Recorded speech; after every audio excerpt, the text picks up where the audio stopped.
Dabhoi B Ed college ખાતે પ્રથમ તાલીમાર્થીઓનો ભરતી મેળો યોજાયો હતો। ડભોઈ બીએડ કોલેજ ખાતે IOAC અંતર્ગત ગુજરાતભરમાં પ્રથમ તાલીમાર્થીઓનો શિક્ષકોનો ભરતી મેળો યોજાયો હતો, જેનું ઉદ્ઘાટન વડોદરા જિલ્લા કેળવણી મંડળના પ્રમુખ શશિકાંતભાઈ પટેલના હસ્તે ખુલ્લું મૂકવામાં આવ્યું હતું। આ પ્રસંગે કોલેજના આચાર્ય કનુભાઈ પટેલ, ચીમનભાઈ પટેલ, વિદ્યાલયના આચાર્ય Virendra Bhatt, HM Barot, professor AP Makwana સહિત શિક્ષણ શાસ્ત્રીઓ ઉપસ્થિત રહ્યા હતા। જ્યારે 40 થી વધુ તાલીમાર્થીઓને ભરતી મેળામાં વિવિધ સંસ્થાઓ દ્વારા તેઓની પસંદગી કરાઈ હતી। રજાક ખત્રી સાથે BTV ન્યૂઝ।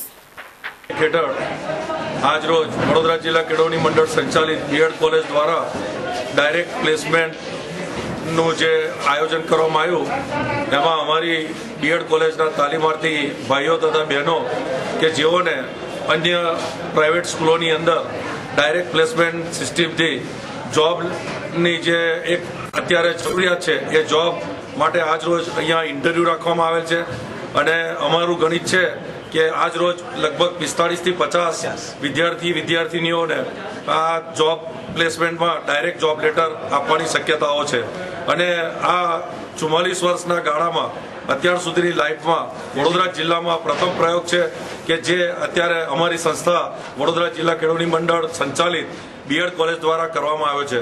આ કામની અંદર અમારા પ્રોફેસર બારોટ સાહેબ તથા પ્રિન્સિપાલ ડોક્ટર KR પટેલ તથા બીજા પ્રોફેસર શ્રી મકવાણા તથા અન્ય સ્ટાફનો ખૂબ જ સહકાર રહેલો છે। જિલ્લા કેળવણી મંડળ સંચાલિત સેઠ MLC college of education Dabhoi 44 વર્ષના ઇતિહાસમાં સૌ પ્રથમવાર કોલેજ લેવલે તેમજ વડોદરા જિલ્લા લેવલે સૌ પ્રથમ વખત કેમ્પસ ઇન્ટરવ્યૂનું આયોજન IQSC ઇન્ટરનલ ક્વોલિટી એસેસમેન્ટ સેલના નેજા હેઠળ ગોઠવવામાં આવ્યું।